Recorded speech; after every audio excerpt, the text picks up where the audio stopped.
Hello there, this is Joe Live. We're here at Lake Tobias today here, and we're going to enjoy seeing on an safari trip. Behind us is a large lake. This is beautiful out here. We're going to see there's a monkey up there yelling. He wants some attention right now. So now let's get started on this trip. I hope you enjoyed it, all the sights you're going to see and all the animals.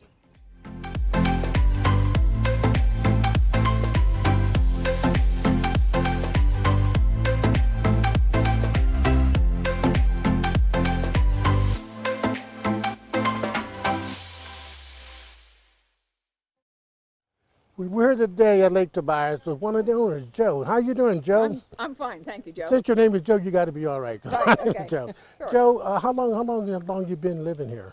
Well, I was born here. I was Oh, born really? in the farmhouse. I was one of the first 3 children.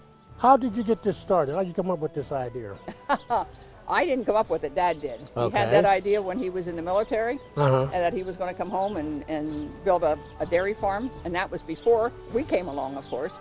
So we started the dairy farm first, and then he decided he liked all kinds of wild animals, and he decided that he was going to make a zoo. Up on the hill, I know there's a building that you're building. What is that going to be for? That's for a giraffe. Giraffes?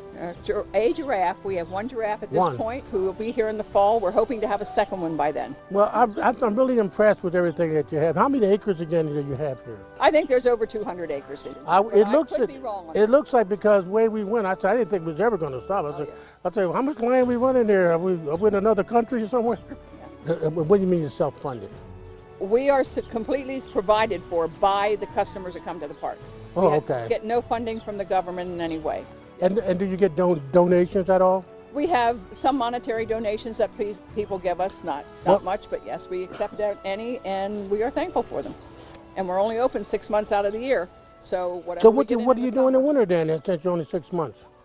What do we do? Yeah, where the animals go? The animals go home? Oh no, the animals all stay here. They stay right here? They stay here. We do have to put some of the animals into winter storage where they're kept warmer. And the buffalo and those kind of animals, they like the snow. Since we went on the safari tour, how pleasant the animals come up, even could feed them, eat out your hand. Well, they get used to it. Yeah, they I like saw also that. when the people feed them from the bus. Yeah, I saw that. Yeah, we did. We enjoyed that. Everybody that I brought up here really enjoyed this tour, and I want everybody to know. Hope they all will come and learn about the tour at Lake Tobias. And talk to Joe.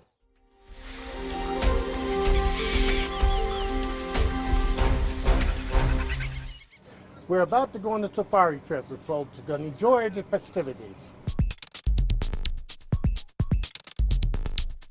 Well, hello and welcome to Lake Tobias, everybody. My name's Hunter. I'll be your safari tour guide for today. If you guys have any questions along the way, please feel free to give me a shout and let me know. Everybody ready to see some animals? All right, we'll get started.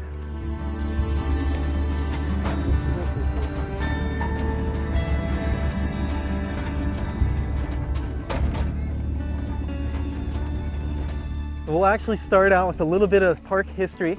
Lake Tobias started way back in 1960 with our founder, J.R. Tobias. J.R. was a man that really enjoyed animals, so he decided to take a trip all the way out to Kansas with 2 of his friends to buy his first few animals. They ended up coming back from that trip with a baby bison, a coyote, a baby deer, 2 bobcats, 2 badgers, 2 foxes, and 2 raccoons, all with his 2 friends in the family station wagon the entire way back from Kansas.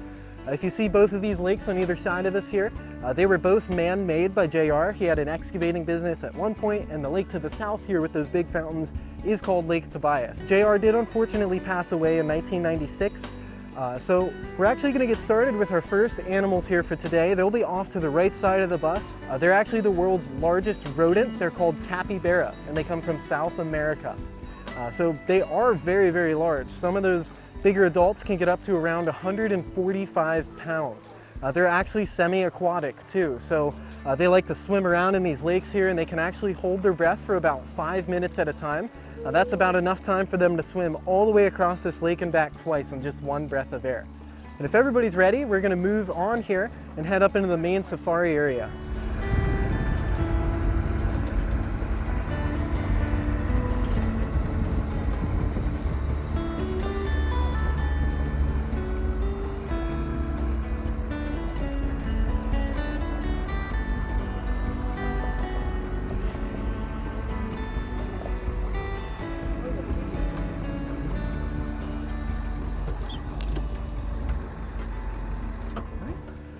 So next up here we have two different groups of animals to talk about. We'll start with all of our North American bison around the bus.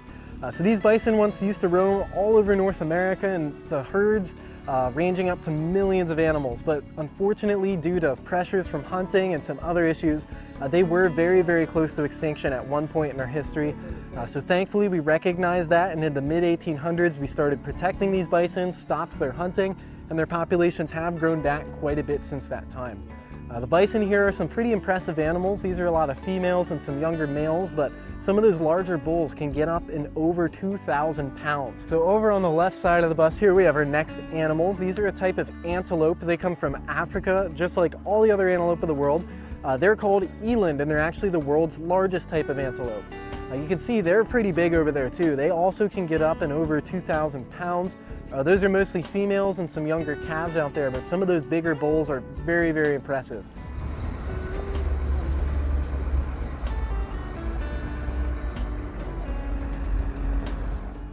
So next up here over on the right, we've got a couple of big hairy cattle. There's a black one towards the back and a brown one coming right up to us here. They're what we call Scottish Highlander, or Highland cow. So they come from Scotland, where they're mainly used as a beef and a dairy cow over there. So these Highland cattle, they actually have been given a pretty appropriate nickname over the years. A lot of people started calling them hippie cow because that hair kind of hangs right in front of their eyes there. So next up here, we got some pretty large cattle out to the right side of the bus. We're gonna start with our Texas Longhorns here, these two blonde and white ones. So they are called Texas Longhorns, but they don't actually come from Texas. They were brought over from Spain way back in the 1500s to the United States by a Spanish explorer. And by the time we settled the western portion of the United States, they were already out there. Then we'll talk quickly about all of these Watusi cattle up towards the front here. These big dark red ones with those large horns on the tops of their heads. They are the oldest domesticated cattle in the world. They come from Africa, and they're named for the Watusi tribe. That guy is our biggest bull there with that really unique bird skull pattern on his forehead. He just has some massive horns on the tops of his head. You can see how thick his neck is there to be able to support all of that weight on top of his head. He is actually not close to the record though for the set of horns on those guys. The record, I believe, is around 16 or 17 inches in diameter at the base of the skull. Yep, so these two big gray ones out here, those are two of our Asian water buffalo. They come from India, Nepal, Thailand, around that region of the world. They're actually used as a working animal a lot where they're domesticated. The Chinese actually domesticated some of those water buffalo about 7,000 years ago for use in very wet areas, rice paddies, very muddy spots, places like that. So we'll pull up ahead just a little bit here so the bus behind us can scoot up here a little.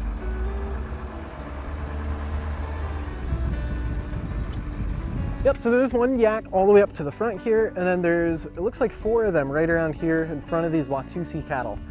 These are Tibetan yaks, so they come from the Himalayan mountains, Tibet, around that region of the world, where it's very, very cold and there's pretty high altitudes. They're excellent climbers, and they've also got a very big, powerful set of lungs in them to help them breathe in those higher altitudes. All right, we'll get moving here and see what else we can find.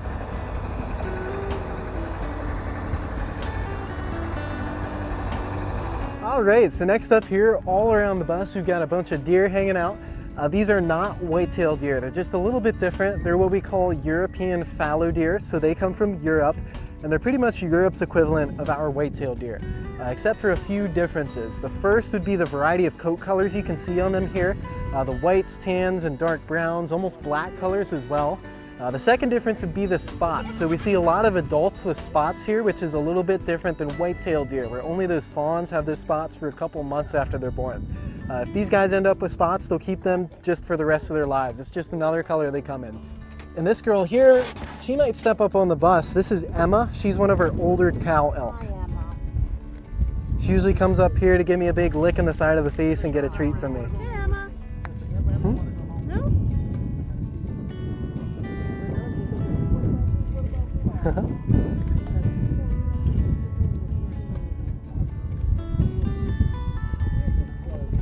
She's very, very friendly.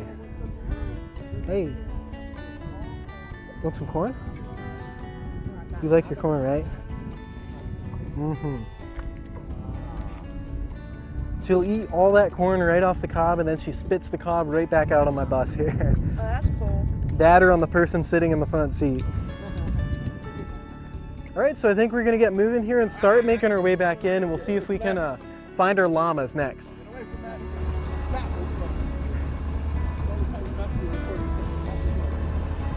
So these are all of our llamas over on the right side of the bus here. They come from South America, where they're mostly used as a pack animal because they can actually carry about twice their own body weight. A lot of people raise them for their hair as well. They'll shear it to make yarn and clothing, and surprisingly, llamas can make a pretty good guard animal. So it's a lot of times people will raise a llama in with their herd of sheep or goat, and then they'll grow up and protect that herd for them. All right, so I guess that's about it for the tour here. We're gonna start making our way back in. I wanna thank you all for coming out to Lake Tobias. Hope you enjoyed the tour.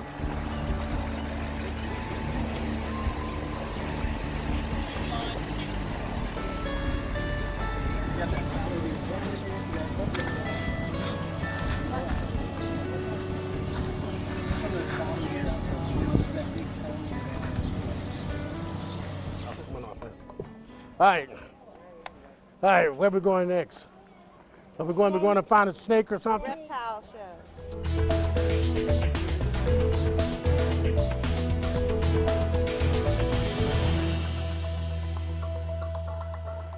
We're today at the reptiles in there, and we got one of the people there. We was trying to feed it to alligator, but I don't know what happened.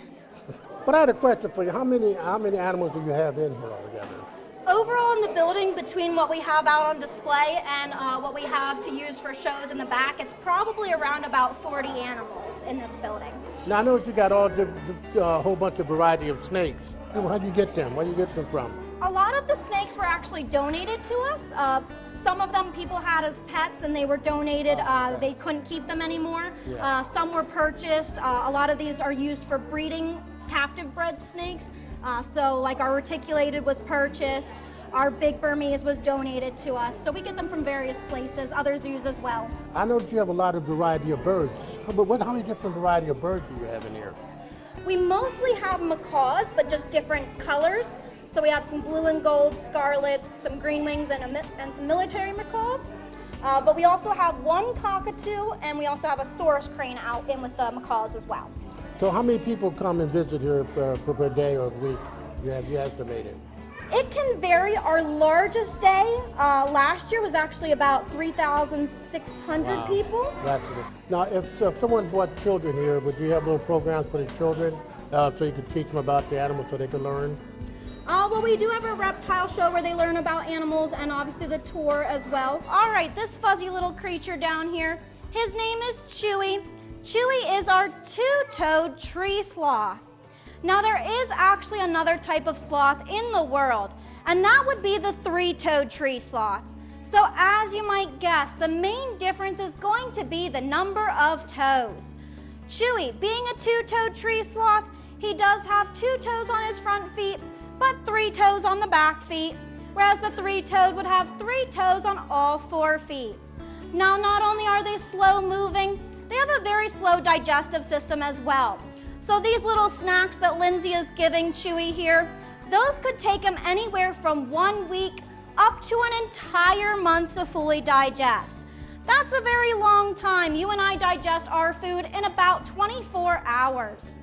He does have a downstairs neighbor. Her name is Thelma, and she is our alligator snapping turtle. Now keep in mind, as Lindsay brings her over, this is not the type of turtle you'd find here in Pennsylvania. Up this way, we do have the common snapping turtle. It might reach to be about Thelma's size, but no larger. They have a smoother shell and a smaller head. Alligator snapping turtles are actually found in the southeastern parts of the United States. And they are one of the largest freshwater turtles in the world. All right, we're gonna finish up right down here with our North American alligators. There are only 2 types of alligators in the world.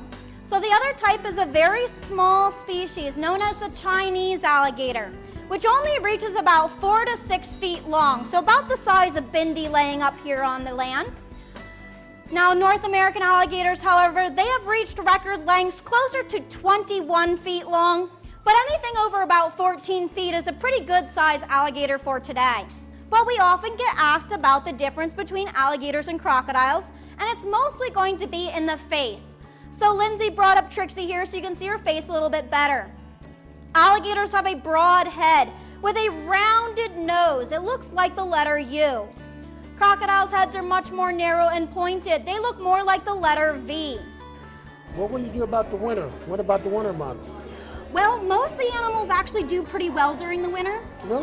As long as they have access to inside, or some have heat lamps to keep them warm. Each of the exhibits matches USDA requirements, and a lot of them actually exceed the requirements for the space and type of exhibit. Can you tell me about the monkeys? Which monkey is the oldest? Currently in this building, our oldest is our breeding pair of Them there. tamarins. And we know they're the oldest because we actually had the two marmosets were actually young when we got them, which was just last year, and we've had the breeding pair of tamarins for about 5 or 6 years. Now the youngest is the tamarin's baby from this year, Okay. and that was actually born back on April 1st. They usually have anywhere between about 1 to 2 babies per year.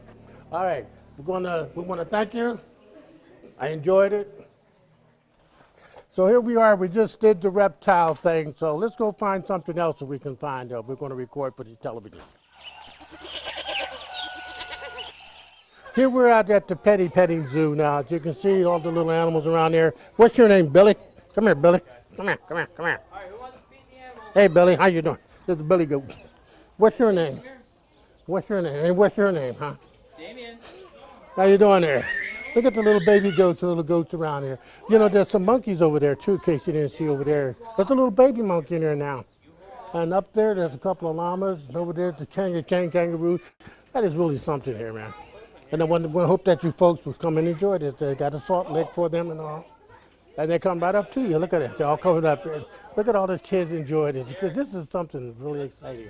After the petting zoo, we continue our tour of the park, visiting some of the other exhibits. The park has a wide variety of animals from around the world, including donkeys, guinea fowl, peacocks, and yes, goats. Plus zebras, ostriches, an enclosure with 3 bears, 2 tigers, and a very noisy lion. There also has a coati, a bobcat, a pair of gibbons, and a wide variety of monkeys.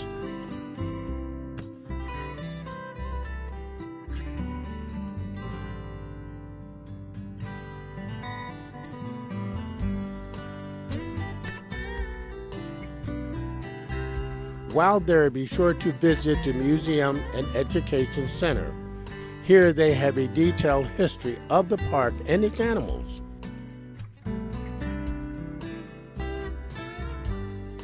The park is located in Halifax, Pennsylvania, just north of Harrisburg. It's open from May until October and is well worth the visit. We've been here all day. I hope you have enjoyed this trip that we've had. I want to remind you here, the Lake Tobias is self-sufficient. It's sufficient by all of you who come and visit. They get no government funds. They get it only by your contributions that you come. And they can continue to have this park here for you to come for many years to come. And we hope to see you here again. It was a wonderful time. We've been here all day. We enjoy ourselves. I want to thank you and hope that we'll see you here soon.